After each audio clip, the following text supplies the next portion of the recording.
The following podcast is brought to you by the Johners Podcasting Network, found exclusively at WrestlingWithJohners.com.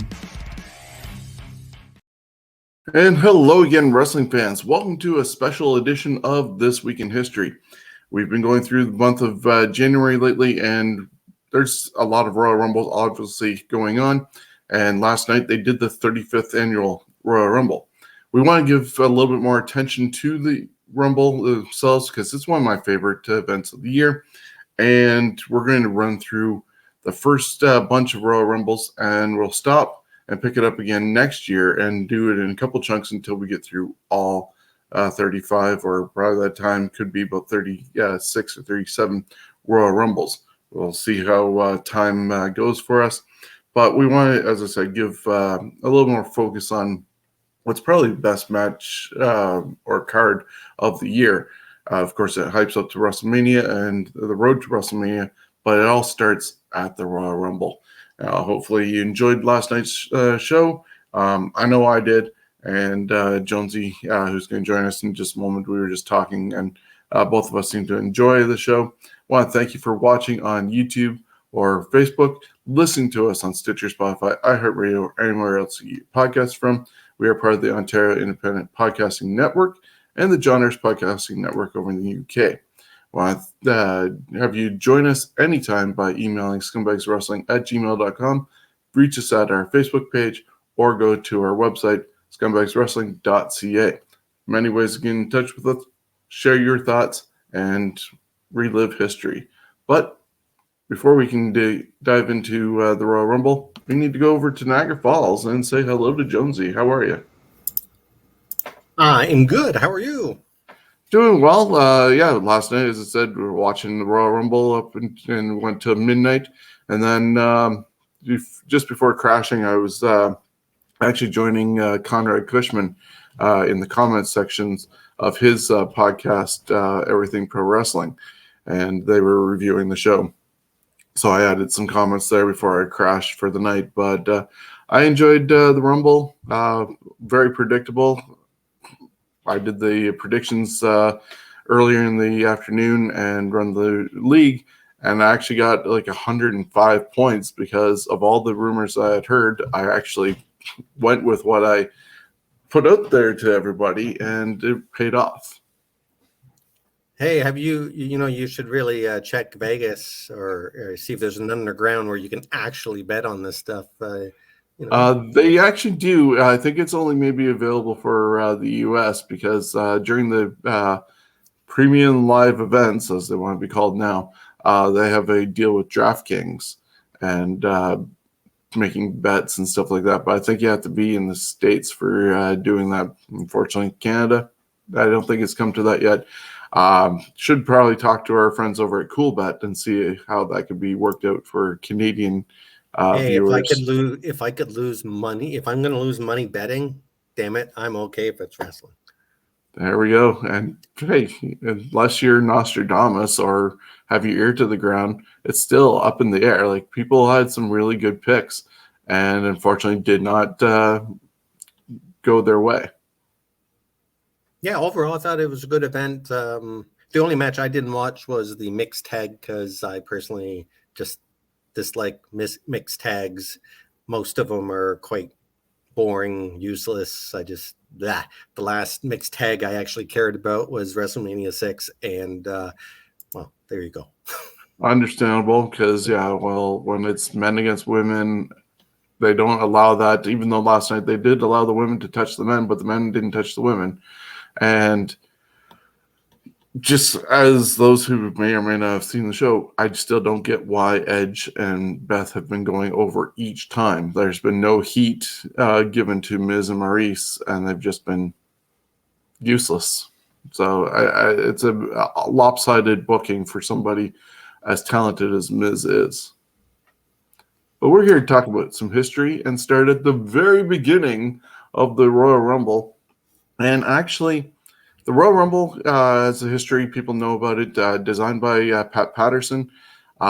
He tried it out a couple times because, he suggested it to Vince, and Vince was shit on it the whole time and was like, no, not going to do it, not going to do it.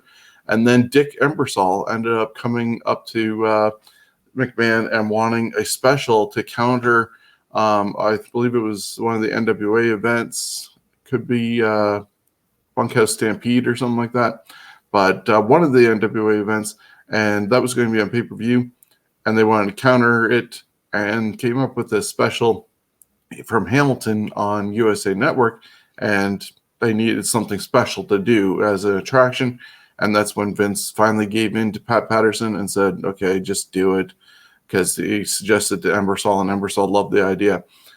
They did a couple of test runs, and I think you found that one was like a 12-man battle royal that one-man gang won. Yes. But with the magic of Ebersol getting involved, he was able to tweak it with countdown clocks and stuff like that, which made it more exciting for fans than what happened in the test runs, which really looked bad. And then it became a pay-per-view, and as all these years, 35 years later, we're still celebrating Royal Rumble. And who doesn't like the sound of an arena horn going off for a goal? Yeah, especially in this case, now that they do 2 Royal Rumbles, you're hearing it about 56 times, 57 times, something like that. You know, that's one event that I would like to see them do that outside. Yeah, could be. Because different. You look at the set and everything and where they did it, it's becoming to look more like, because it's the road to WrestleMania, we might as well make it look kind of like a teaser of you're in the big season now, you're in the big leagues. Well, even last night they were in a stadium or a dome stadium as opposed to just a regular arena. And I think a lot of their major pay-per-views or premium live events are going to be in stadium type settings as opposed to just a regular arena to set them out apart from that. Because I know Money in the Bank, I think, is supposed to be at the stadium in Las Vegas. And they thought, I think SummerSlam was going to be also in a stadium. WrestleMania 39 is going to be in the SoFi Stadium in California. And, of course, they're in Texas this year for WrestleMania. So big events are going to those places. And then the B cards are going to be in smaller venues. But a big venue for us was Hamilton's Cops Coliseum. And that brings us to Royal Rumble 88. Yep. So from Cops Coliseum in Hamilton, Ontario, Canada, yay, Canada. The event aired as a television special, as it was mentioned. The main event was a 2 out of 3 falls match in which the Islanders, Haku and Tama, defeated the Young Stallions, Paul Roma and Jimmy Powers. The Jumping Bomb Angels, these 2 ladies, they defeated the Glamour Girls, but I tell you, it was another 2 out of 3 falls match. It's hard to pronounce their names, and even Vince, who hired them, I'm not even going to try to pronounce their names. I think the first name, like if you just went with first or last, you could do it, but the first and last of both names, yikes. But so it was again a 2 out of 3 falls match. I just watched this event maybe about 2 weeks ago. Fantastic tag team match. It kind of drains on at the end, but definitely the first bout, the first fall is the best part of the whole match. But it shows that, yeah, a lot of the women's wrestling back then wasn't great, but there was talent out there, and they sure had them at that event. And we had Ricky Steamboat defeat Rick Rude by DQ, and that was another great matchup on there. I zipped through the Dino Bravo attempting to set a world record with the bench press. This type of stuff was much bigger back then to do, these tests of strengths, and it's kind of a side part. Instead of interviews and that, it was more, hey, let's do this. So it did drag on, though. He was successful. but of course with the help from spotter Jesse the Body Ventura, who would deny it for years and probably still would deny it now. Andre the Giant Hulk Hogan signed a contract for WrestleMania 3 rematch that took place on February 5th, 1998, which was the first main event. And of course, if you want to see a great picture, if you're looking down in the middle bottom there, Andre the Giant sitting on a small chair with Hogan and a Tunny. It's like kids at a table. It's quite funny. Yeah, it's the children's Thanksgiving table. As far as the main event goes, I think we're going to be talking about that in... I don't think it's this next episode, but within the next 2 episodes, we'll be talking about that actual event where the screw job happened. Yes. So the Royal Rumble itself had Bret Hart come in as number 1 and Tito Santana number 2 starting the event, and the last guy in was Junkyard Dog. The first to be eliminated was Bitch Reed. Last eliminated was One Man Gang. The winner, Hacksaw Jim Duggan, which is kind of a surprise, especially when you look at how the event progressed, where mostly it was your main guys that were winning it. Rarely, if ever, did you have a mid-card guy, like a below mid-card, win it, which was Hacksaw Jim Duggan. But that was what was great, at least initially, of this event, is anybody could, in fact, win it. But unfortunately, that didn't really happen over the years. The longest time was Bret Hart at 25:42, and the shortest time was Junkyard Dog at 2 minutes and 30 seconds. Yeah, and this one was a short Royal Rumble because it was only 20 people in it as their first attempt at it. Years to come, we'd end up seeing the 30 as a traditional, eventually a 40-man, and the Saudi Arabia one being 50. But this one that started everything off was 20. So yeah, Junkyard Dog was the last one in and didn't last too long. Yeah, that would be the one thing that might be needed to be looked at for future is surprise people. You know, have somebody from the lower card be able to be elevated by it. You never know. They could end up finding lightning in a bottle and headline WrestleMania with somebody like, I'm not saying to do it, but an Austin Theory who is young and you don't expect him to be in that position. Especially when you have all these other pay-per-views and Raws and that, where you can always take it from the guy. They can lose in a match or be screwed over or something like that. And also, like I said, a younger person. They have 2 major titles right now. So, along with the women who they're not afraid now to put in a main event. So, if, say, an Austin Theory were to win, or somebody lower card or new were to win that and go after the WWE Championship, that, and they're doing 2 nights pay-per-views, they could do that one on the same night as the women headline that night, and then the Universal title on night number 2 with the bigger names closing out the show. Give somebody a chance that never had a chance. If it could be a nice change up instead of the predictableness of what the Royal Rumble is somewhat becoming, even though it's still great to watch.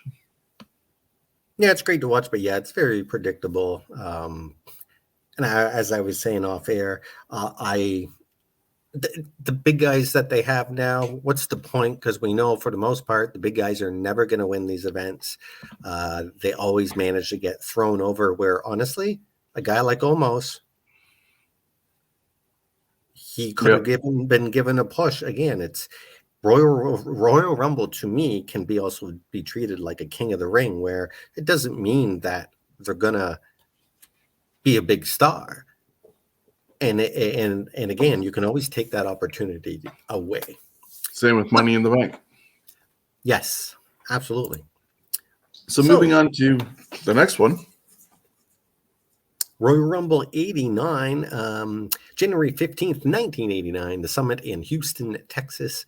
It was the first annual pay-per-view Royal Rumble. So that's a nice trivia one there for people. The Rumble saw cracks in the Mega Powers after Hogan accidentally eliminated Randy Savage. Savage would confront Hogan and need Elizabeth to bring him down. Jim Duggan and the Hart Foundation defeating Dino Bravo and the Fabulous Rougeaus in a 2 out of 3 falls match. You can just skip right by that match. Rockin' Robin defeating Judy Martin to retain the WWF Women's Championship, and King Haku defeating Harley Race to retain his King of the Ring crown and cape. A lot of these earlier Royal Rumbles, the matches before the Rumble really didn't mean a whole hell of a lot. Yeah, but the at least the battle of Harley Race and Haku, Harley coming back from injury, because the last time he had been seen was when he tried to headbutt through a table that he'd laid Hogan out on Saturday Night's Main Event, and he disappeared. And next thing you know, King Haku is there because Heenan gave the crown over to him, didn't really win it, and Harley was, I believe, a face at that time. But because it was Race and Haku, this was one of the rare times where you almost saw strong style in a WWE match or WWF match, because these two did not care and would hit each other hard.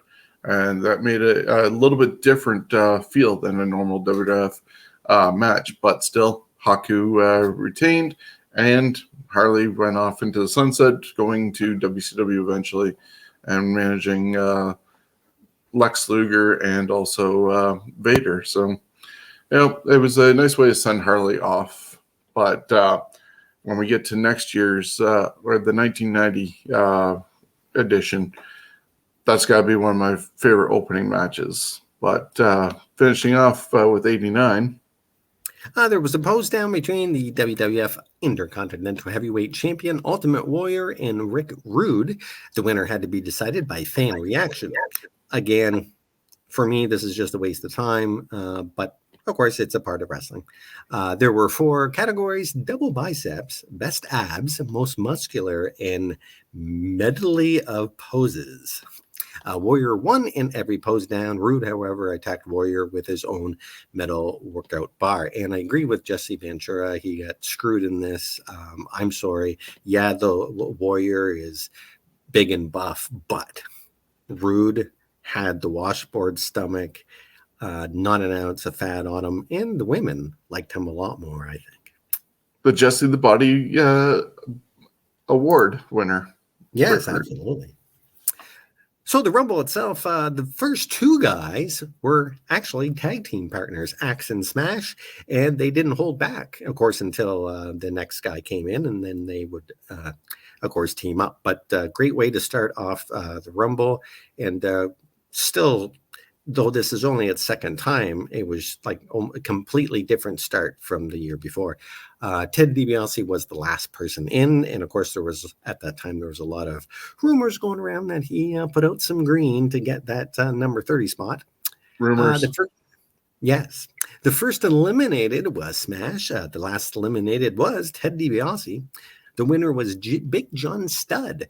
Again, a guy that wins it that really, I don't think it did really anything for him at that time. He was already made as far as people knowing who he was, and he really didn't need a title around him because how big he was. Well, he just also returned to the WWF, and he was definitely not the Big John Studd of before. Yeah, he kind of gained some in the stomach. The most eliminations was Hulk Hogan at 10.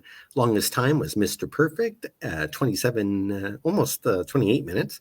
And the shortest time was the Warlord, which would stand for as a record for a few years at 2 seconds.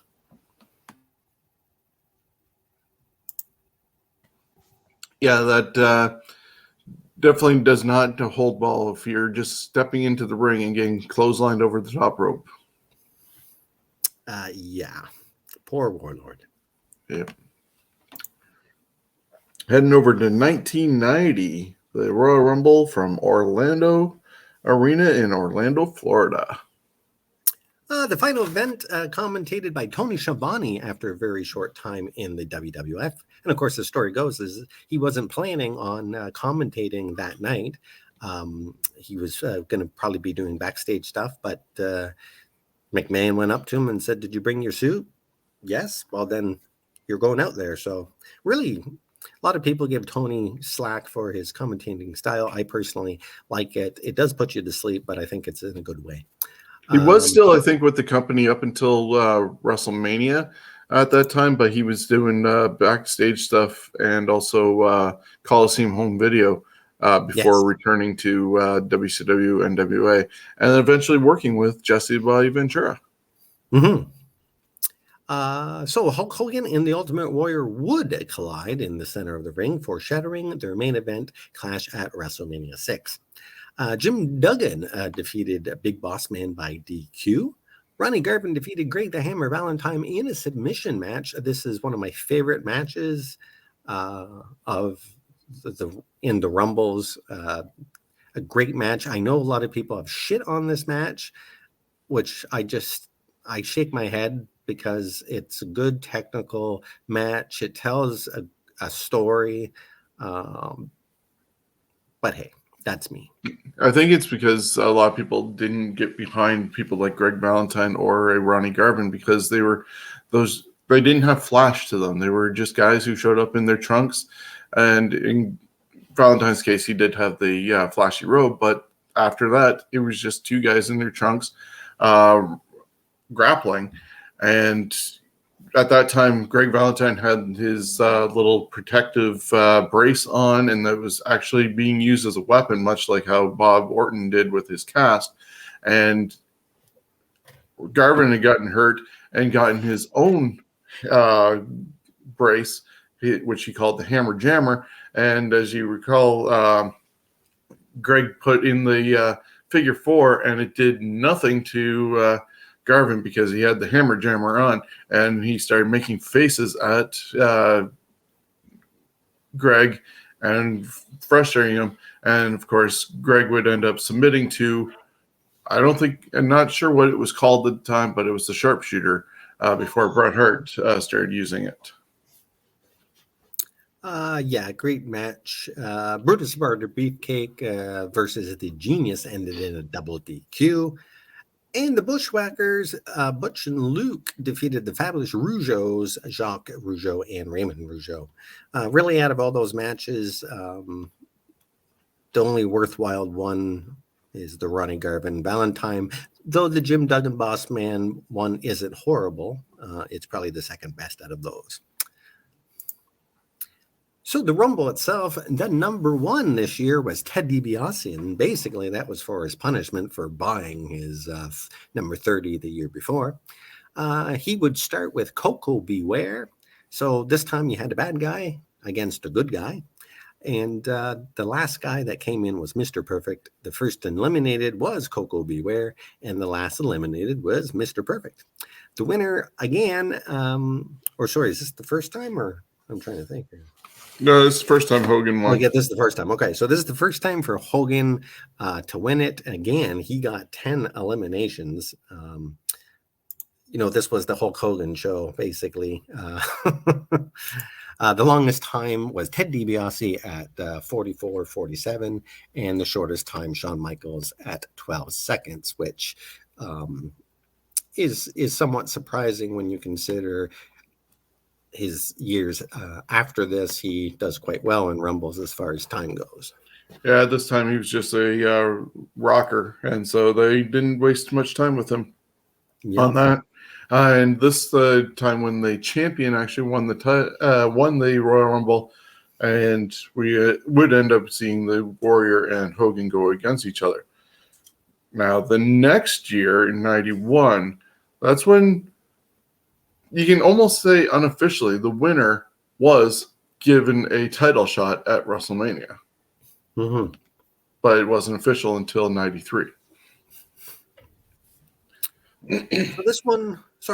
So this one was January 19th, 1991. The Miami Arena in Miami, Florida. Sherry attempted to seduce Warrior and get a championship match guarantee for the Macho Man. Warrior denied Sherry and would feel the wrath of Savage later in the evening. I just love it when Sherry would seduce Warrior. Virgil found freedom from his employment with Ted DiBiase by hitting him with the $1 Million Championship, and that would start Virgil on a somewhat of a good guy run, but really it kind of never picked up enough steam. And it's too bad because he wasn't a terrible wrestler. He had a great look. Yeah, and Mike Jones was also supposed to be teaming, I guess, with Piper, because Piper was the one who was encouraging him to get his freedom. And then it led to a match at WrestleMania, but Piper was supposed to be, I think, in it, but he got into a motorcycle accident. So, yeah, a lot of things went downhill and did not work out. Yeah. And, of course, we'd see Virgil run into Yokozuna a year or so later. Oh, that was fantastic. Dusty Rhodes left the WWF to return to WCW, taking Dustin with him. Oh, and that was that match, was it? That was a match there, wasn't it? Yeah, that was the tag team match with Dibiase and Virgil, and we only basically saw Dustin perform that one time, and wouldn't see him again until 1995 in the WWF as Goldust. But he was over in WCW for a while as the natural Dustin Rhodes.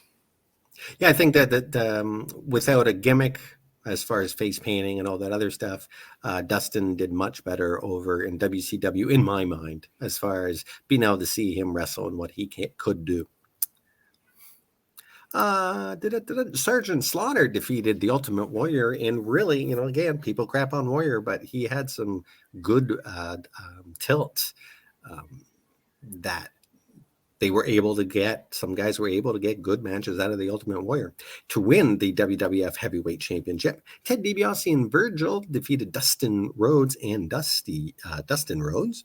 The Mountie defeated Coco Beware. The Big Boss Man beat the Barbarian. And the Rockers, Marty Jannetty and Shawn Michaels, defeated the Orient Express, Kato and Tanaka. That match could have been good, but for some reason, they went short on that match. That was an amazing match that needed more time. Yes. I love that opening match between the Rockers and Kato and Tanaka. And basically, it's a rematch from the AWA with the Diamond Exchange and the Midnight Rockers.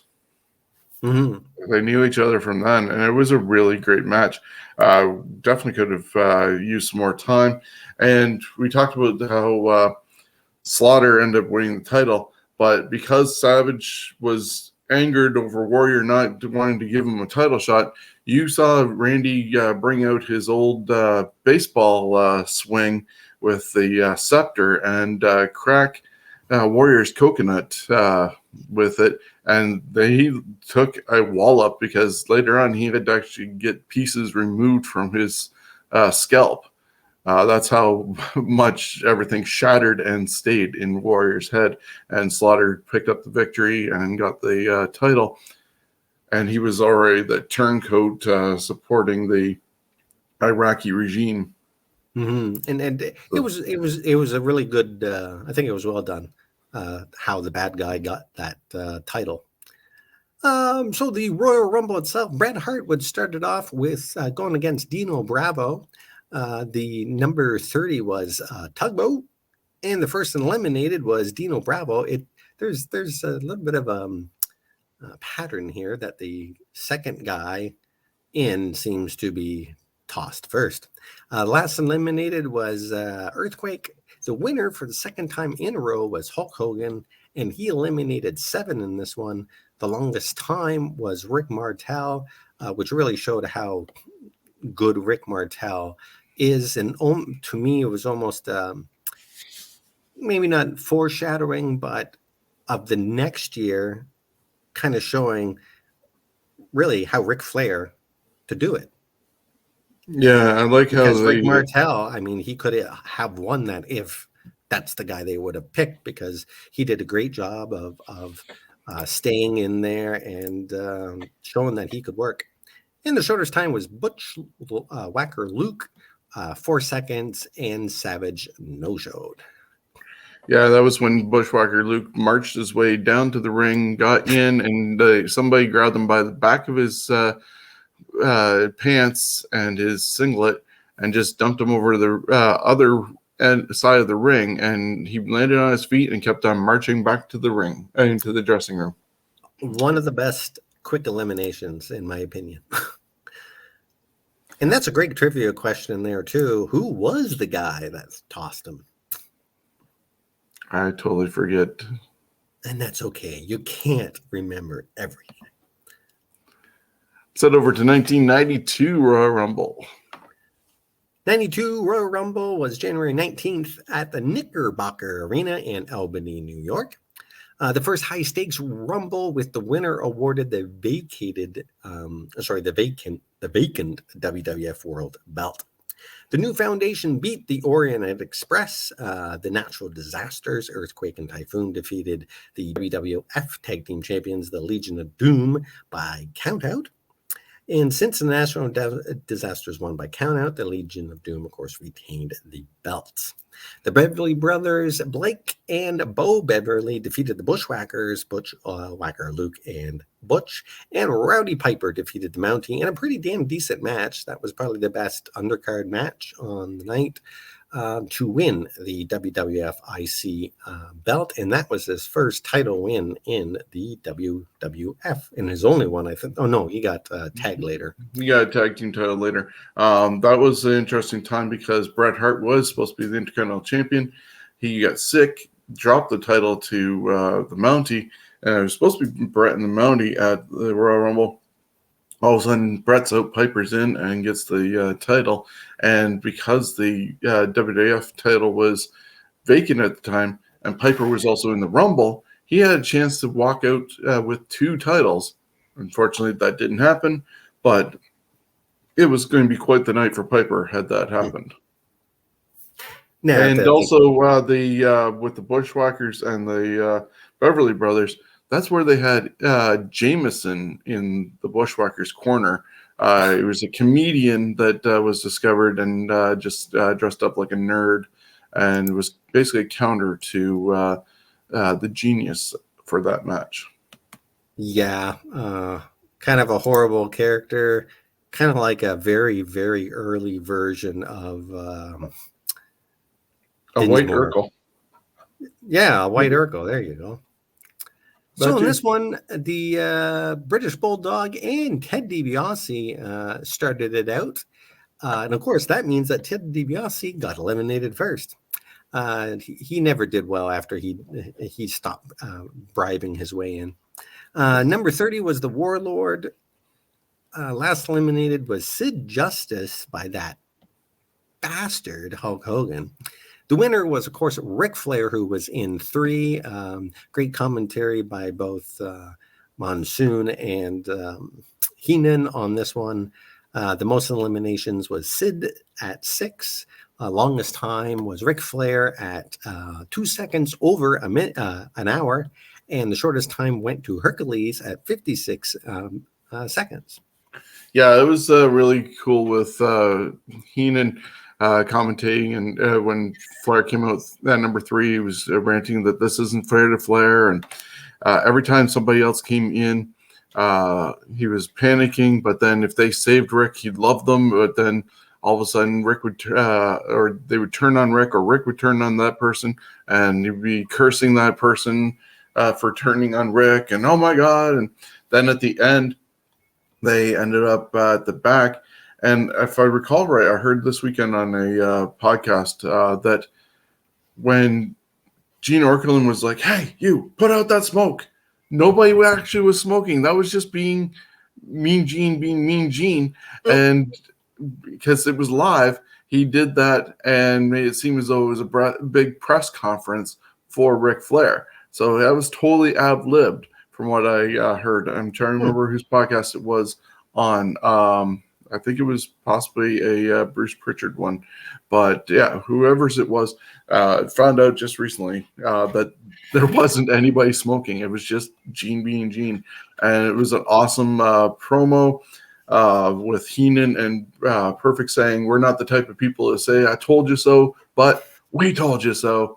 And of course, Ric Flair getting the title from Jack Tunney and saying that this is the greatest Championship in the world. And with a tear in my eye, it's a great night. And fans here in London, Ontario, if you ever are at the Budweiser Gardens and see the London Knights score, you at one point we're getting video of Rick from that press conference doing his woo. Now it's been changed over to him wooing at the funeral parlor, but they definitely liked using both of those with Ric Flair whenever the Knights score. Yeah, to me, this is the most memorable one out of them. 92 is a fantastic Rumble. And again, we've discussed it. Hulk Hogan gets eliminated, so he gets sore, and he helps Ric Flair, his nemesis, pull out a good guy, Sid Justice, and somehow that makes Sid Justice a bad guy. Yeah, WWE logic. Yeah, I love it.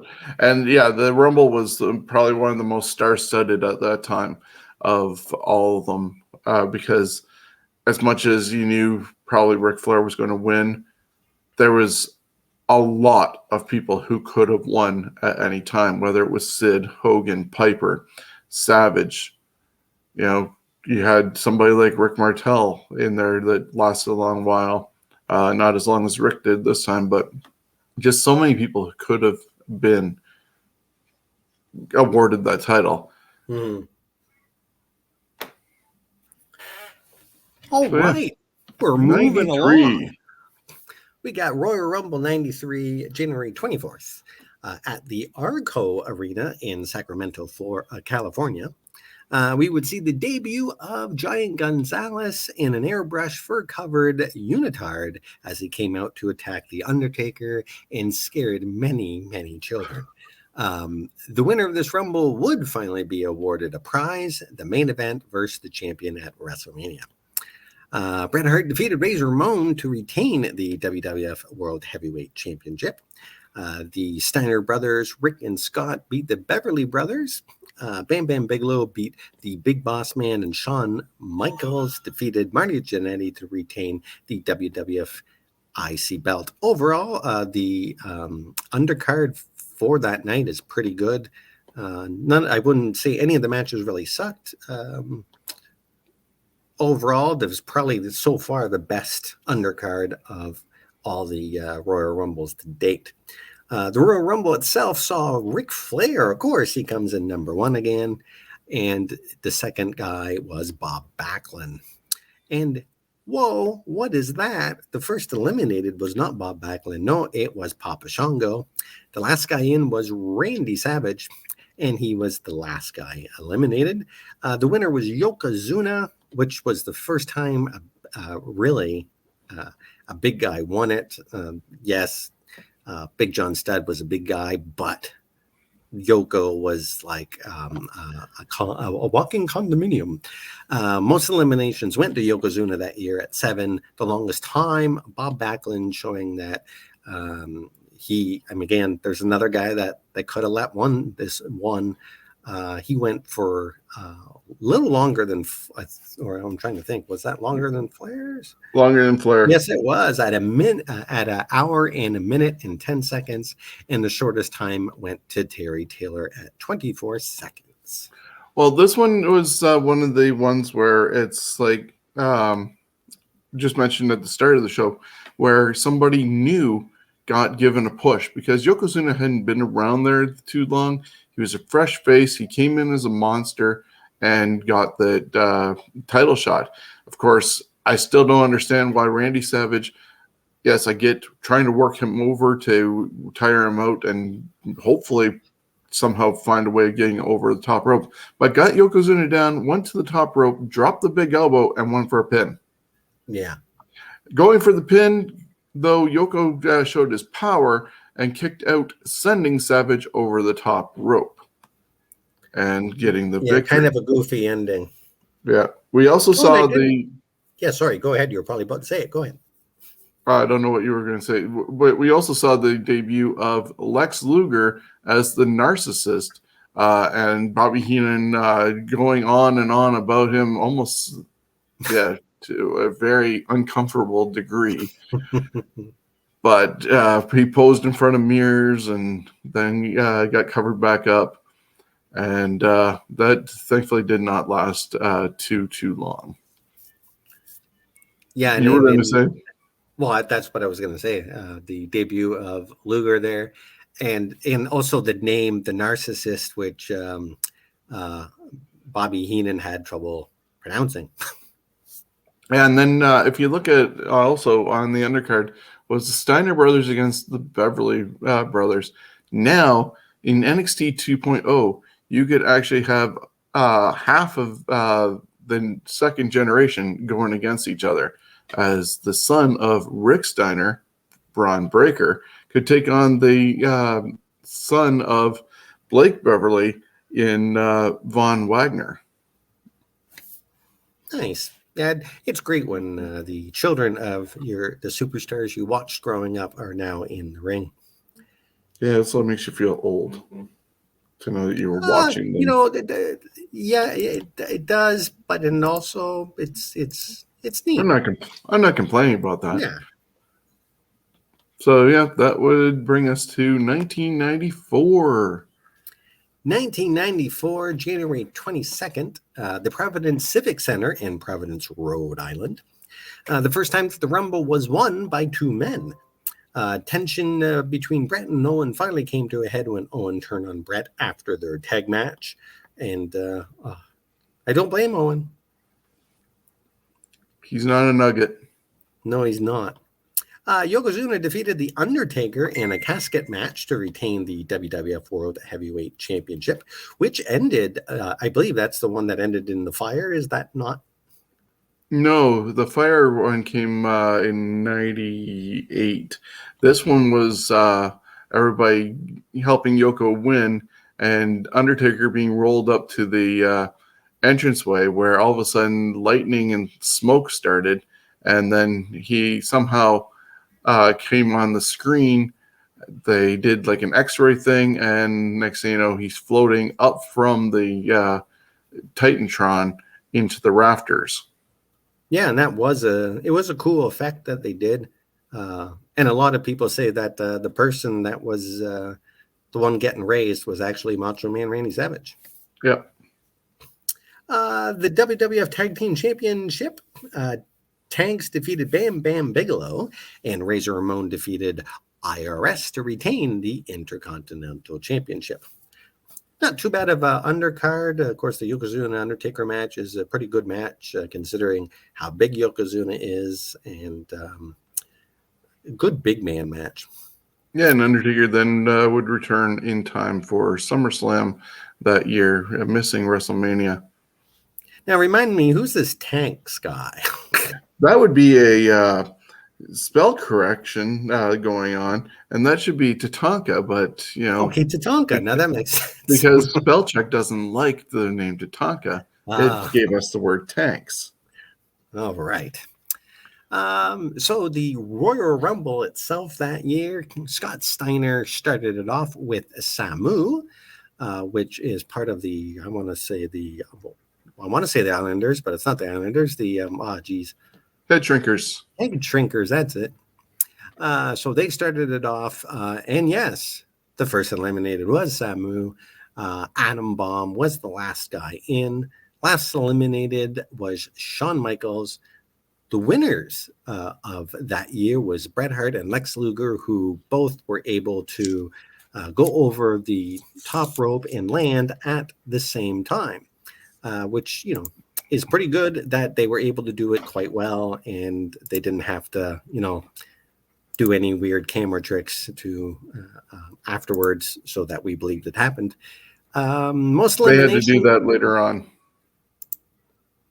Oh, did they? They had to do that in years to come when The Rock ended up winning and was not supposed to touch the ground and Big Show out. But and also this one was at least planned, unlike Cena and Batista. Yes.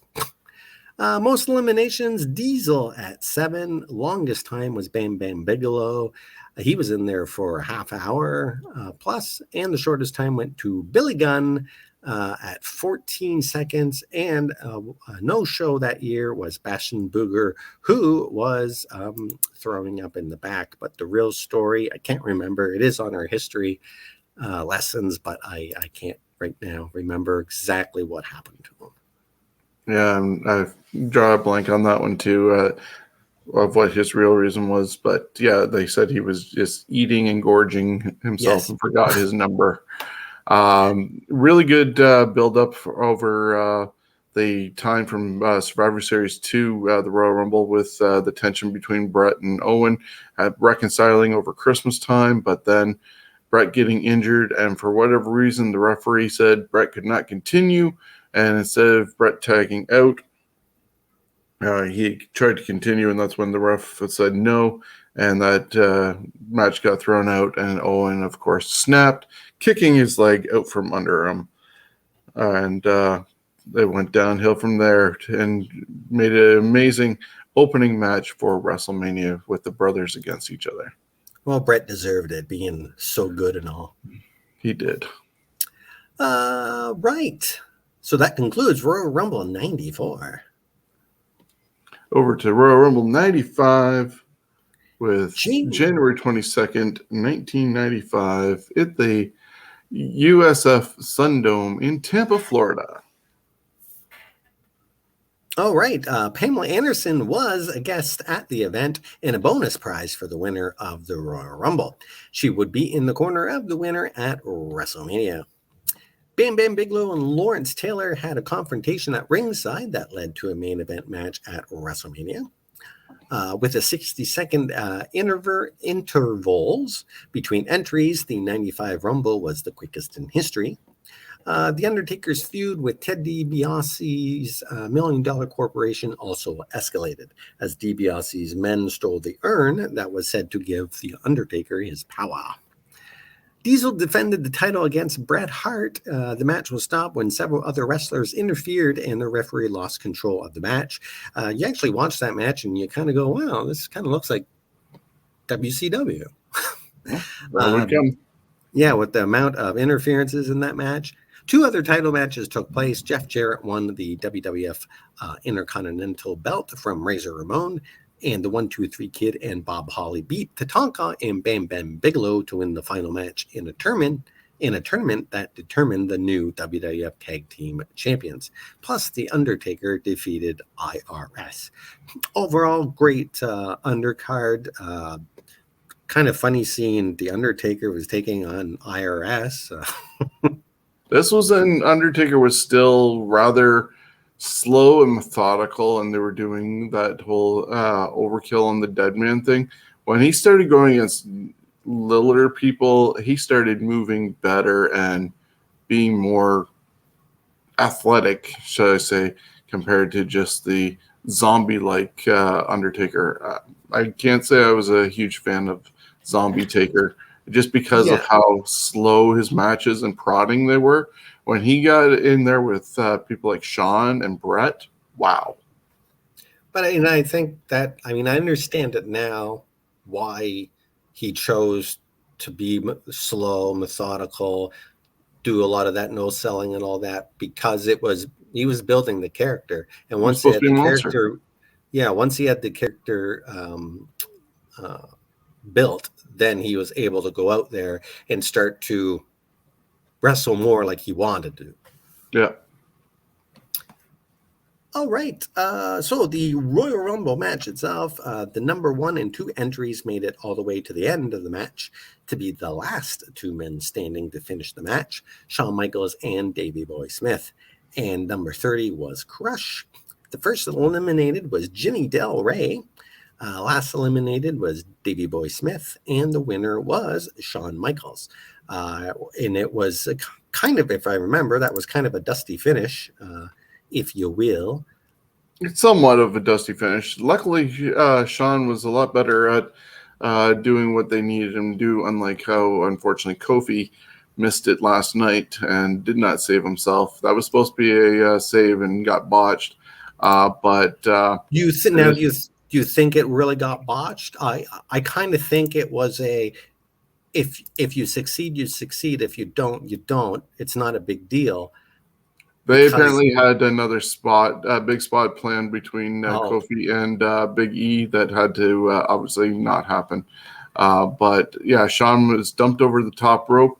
His right foot touched the floor, but he was able to manage to keep his left off the floor and swing himself back up. The cameras and the referees were there perfectly to watch this happen. And much like how Bret and Luger did, they made it a dramatic finish. Shawn got back in as the music started for Davey Boy Smith, and Davey was posing on the second turnbuckle, got pushed over, and that's when they realized, wait a minute, Shawn's only had one foot touch the ground, and then he posed with Pamela Anderson, his extra prize, who was going to be in this corner as he challenged for the WWF Championship. Yeah, and he picked up 8 eliminations in that one. The longest time was Shawn Michaels at 38 minutes and 41 seconds. And the shortest time was tied Owen Hart and Mo. Poor Owen Hart being put in with Mo in that category at 3 seconds. That one, the Rumble, it was good because it was more compact, but I prefer the hour-long match to minutes in between. That one I think works the best for that type of match, because if you make it too short, it's just like more like a battle royal. Yeah, and with the extra time, whether it's 90 seconds or 2 minutes, it does give the extra time to breathe and let the competitors get from the entranceway into the ring, as opposed to taking their time, and then next thing you know, somebody else is on their tail, and there was already a countdown happening at 10 seconds. It just, it allows for some breathing room. All right, we're moving on to 1996. January 21st, the Sayland Arena in Fresno, California. The event saw The Undertaker face Bret Hart for the WWF World Heavyweight Championship, where Undertaker won via DQ due to interference from Diesel. Goldust defeated Razor Ramon for the WWF Intercontinental Championship, and the Smoking Guns, Billy and Bart, defeated the Bonnie Donnas, Skip and Zip, to retain the WWF Tag Team Championship. Ahmed Johnson beat Jeff Jarrett by DQ. At this time, you can definitely see that the tag team division was starting to kind of slip. You had teams like the Body Donnas. No offense, fine wrestlers, but just more of a joke of a team. Definitely characters. Yeah, it just wasn't. I mean, the Smoking Guns was like their hot tag team, and personally, I didn't think too much of them. But it is what it is. So and of course, the Undertaker against Bret Hart. That was, Undertaker was able to start being able to wrestle more like Mark Calloway wanted to wrestle. Yeah, and the Intercontinental title situation was interesting, shall I say, backstage, because Goldust was doing this whole androgynous, but also kind of homosexual type character, and Scott Hall was totally against it, not wanting the extra touching that was needed to pull that off. And so it was made for a very uncomfortable situation in real life between the two, as far as characters go. I think there was respect between them for who they are, but not as far as the whole character building thing. And then eventually Goldust won the title here. Supposed to defend it against Razor, but then Scott Hall jumped ship to WCW, and that totally ended that, and Goldust ended up getting Piper. But that was one of the starting points for the Razor Goldust thing. He had a unique thing with the free-for-all show, whether you call it the kickoff show or Sunday Night Heat. In this case, it was free-for-all. And they had a match to determine number 1 and number 30, with the loser getting number 1 in the Rumble and number 30 going to the winner of the match. And that was Helmsley losing to Duke the Dumpster Droese. WWF President Gorilla Monsoon stepped in after Droese was pinned and reversed the referee's decision on that match, disqualifying Helmsley for using brass knuckles to knock Droese out. Hunter Hearst Helmsley starts the Royal Rumble with Henry Godwin, and the last guy in, of course, was Duke the Dumpster Droese. The first eliminated was Bob Backlund. A lot of times, the guy that the year before went a long time, the next year usually didn't last long. It just seemed that they did it that way. Last eliminated was Diesel. Winner was Shawn Michaels. The most eliminations was Shawn Michaels at 8. The longest time was Hunter Hearst Helmsley at 48 minutes. And the shortest time was Squat Teamer number 2, being a headhunter. He was only in there for 24 seconds.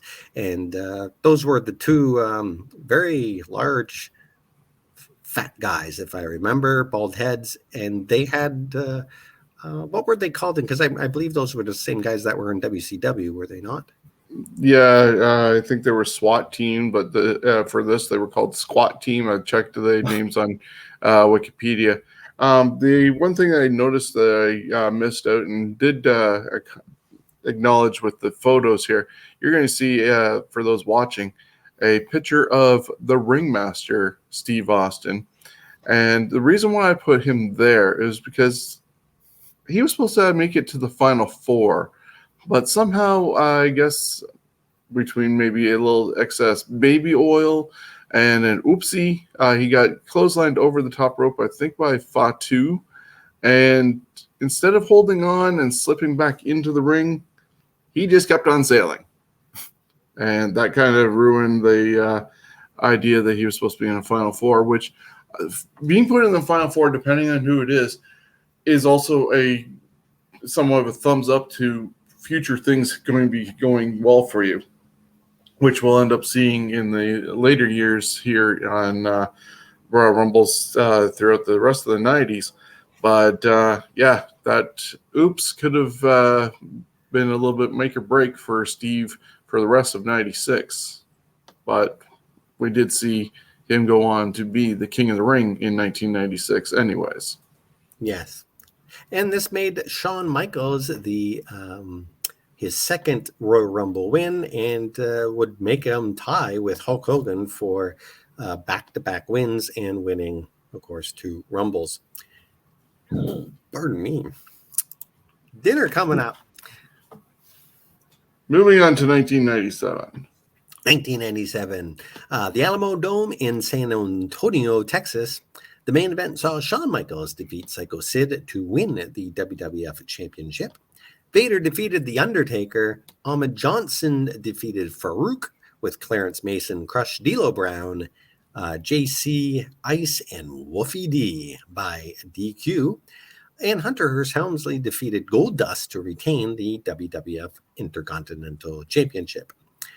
During this time, the WWF was working with the Mexico-based Lucha Libre, AAA, and Worldwide promotion, and had several wrestlers from that company participate in the Royal Rumble match, as well as in a number of undercard matches.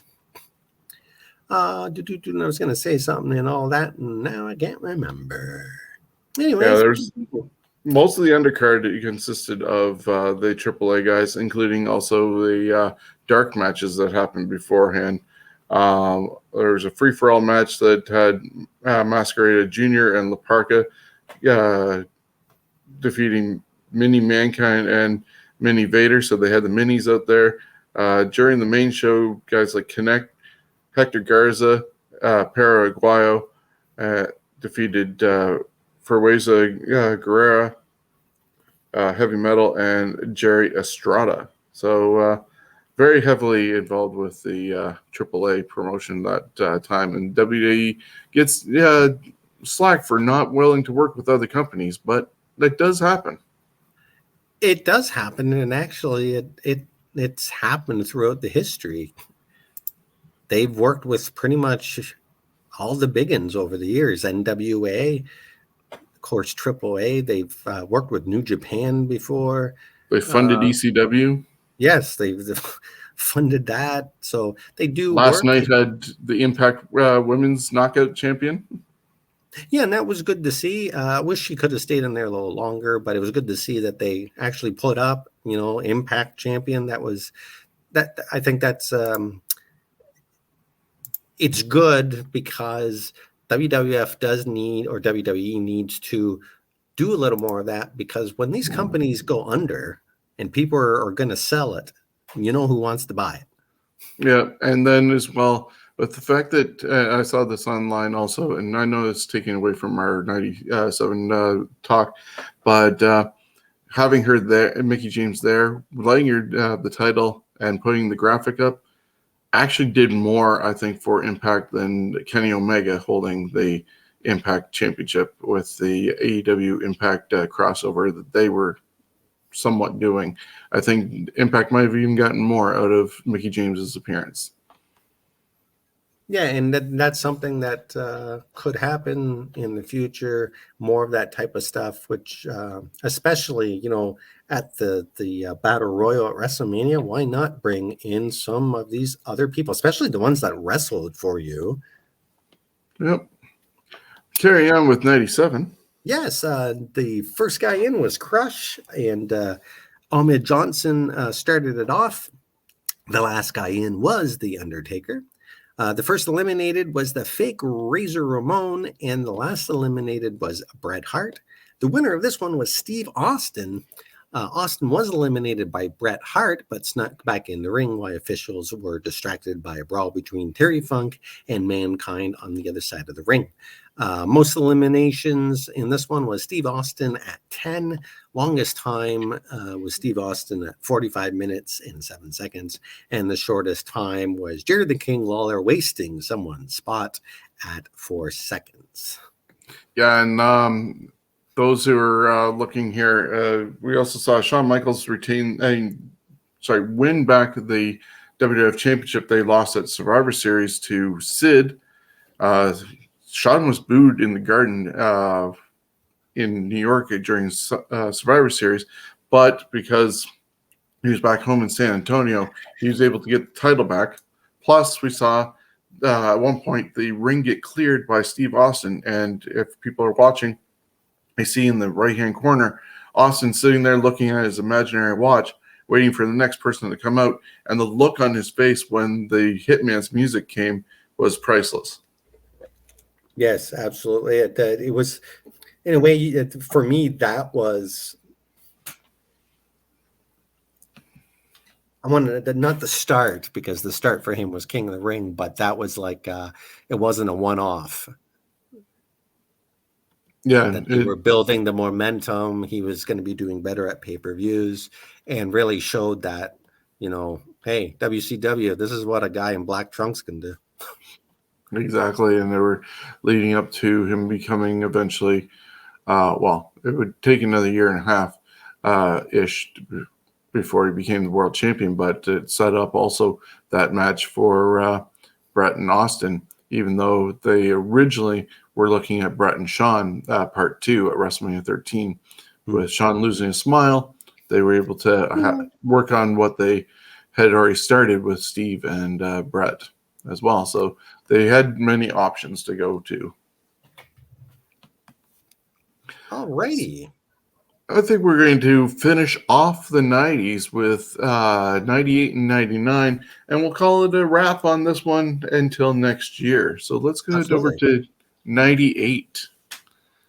98. Oh, I just scrolled past 98. There we go. The San Jose Arena in California, and it was January 18th. Mick Foley appeared as all 3 of his WWE characters, Mankind, Dude Love, and Cactus Jack. Shawn Michaels landed awkwardly on the edge of the casket on his lower back. Shawn would only wrestle one more time at WrestleMania 14 in 98 and not return to in-ring action until SummerSlam 2002 in the WWE or F. Kane helped Shawn Michaels win the casket match. Kane and Paul Bearer then covered the casket in gasoline and set it on fire. That was fantastic. The main event was a casket match between Shawn Michaels and The Undertaker for the WWF Championship, which Michaels won to retain the title. Also, Vader defeated Goldust. Sonny refereed a six-man tag team with Minis. Max Mini, Mosaic, and Nova defeated Battalion, El Torito, and Tarantula. And that is a different, and if I believe I looked this up before, that is a different El Torito than the one that came years later. Yes, different El Torito. The second El Torito dressed up like a bull. The other one I do not believe did. No. The Legion of Doom, Hawk and Animal defeated the New Age Outlaws, Road Dogg, Jesse James, and Badass Billy Gunn by DQ, therefore not winning the WWF Tag Team Championship. And The Rock defeated Ken Shamrock to retain the WWF IC belt. Pardon me. On to the Rumble itself. Cactus Jack started it off, and with Chainsaw Charlie, who of course was Terry Funk, they would start off the match, and Vader was the last guy at number 30. The first eliminated was Tom Brady. Last eliminated was The Rock. Winner, Steve Austin. Most eliminations went to Steve Austin at 7. The longest time was The Rock, who stayed in there for 51 minutes and 32 seconds. And that was a young Rock with the goofy hair and the getup. And the shortest time was Tom Brady at 12 seconds. Now, remind me, who is this Tom Brady guy? He had been Salvatore Sincere, but then they dropped that gimmick and he was just Tom Brady. All right. Basically, generic wrestler number 33. 33, nice. Yeah, so that was the second win for Steve Austin in a row. And all in all, a good Rumble, lots of big names in there. The undercard was pretty good, and you had a nice warm fire to keep the fans warm. Yeah, and then it must be amazing timing, though. You wouldn't have expected it, that Cactus Jack starts it off, gets eliminated just in time for Mankind to come out. And Mankind gets eliminated just in time for Dude Love to come out. Whichever order it was. But it was really brilliant. In a way, I'm kind of surprised it hasn't happened again where someone who's, been different gimmicks. Of course, what was special about this is all three gimmicks worked. And they were all active at the same time. Sorry? They were all active at the same time. So it depended on what match Foley was put in to determine which character he was going to be that night. I wonder if he got paid any more money, because Cactus Jack and Mankind is more willing to do crazier stuff than Dude Love. And you got to pack 3 sets of gear. That's true. So who knows? So Mrs. Foley had a long laundry night that night. Oh, yeah. And let's finish this episode off with 1999. I might need to go through the list unless you read it off the screen for the results, because you might not have the updated list. Oh, go ahead if you want to do this one. Okay. Well, you can do the undercard stuff. Oh, okay. So we're going to go to the Arrowhead Pond. This is January 24th, 99 in Anaheim, California. The movie documentary Beyond the Mat was filmed during the Rumble. The focus was on Mick Foley and his family as he battled The Rock. We would be introduced to Mick's children, Dewey and Noel. Both would work for WWE as adults, Dewey rating TV and Noel attempting to become a wrestler during WWE's network show Holy Foley. The event centered on the continuing heated rivalry between Stone Cold Steve Austin and Mr. McMahon, with those men entering the Rumble match at 1 and 2, respectively. This is the second time that a 1 and 2 started and finished the match. However, they left the ring for a while to brawl around the arena. The Rock defeated Mankind in an I Quit match to win the WWF title. Of course, you could go on about that match, how brutal it was with all the chair shots. A very good match. Lower down on the card, the Big Boss Man defeated Road Dogg. Ken Shamrock defeated Billy Gunn to retain the WWF IC belt, and X-Pac beat Gangrel to retain the WWF European Championship, and Sable beat Luna Vachon to retain the WWF Women's Championship. Except for that I Quit match, pretty much you can skip the rest of the matches. Not saying they're horrible, but to relive Monday this Night stuff. Raw material. Yeah. And then on Sunday Night Heat, the Job Squad defeated Too Much, and Mankind defeated Mabel by DQ. Yeah, you had to stack the deck more against Mankind by having him do double duty, including the 19 chair shots. Craziness. Looking over at the Royal Rumble, though, we did mention that number 1 and number 2 were Steve Austin and Vince McMahon. Number 30 was Vader. The first eliminated was Golga. Most people would recognize him more so as Earthquake, but by the time he returned, he'd lost a lot of weight, so they threw a hood on him and also had him wandering around with a Cartman doll and dancing. How the times have changed for Earthquake, poor man. Hey, at least he wasn't a shark. It's true. Last and eliminated was Steve Austin, thanks to all the shenanigans that went on with Vince McMahon and the corporation and the Stooges, just to cause havoc in Steve's life. Of course, with Vince McMahon winning, he should have been getting a title shot at WrestleMania. Instead, he put that on the line against Steve Austin at St. Valentine's Day Massacre in the Steel Cage, and that was also the debut of Paul White, unfortunately assisting Steve Austin in getting the win and going on to WrestleMania.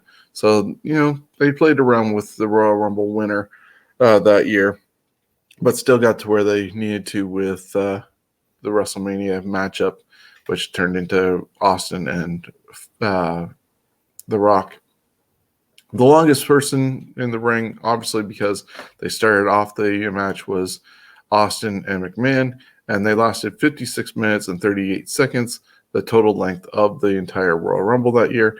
And the shortest person and time in the ring was Gillberg at 6 seconds.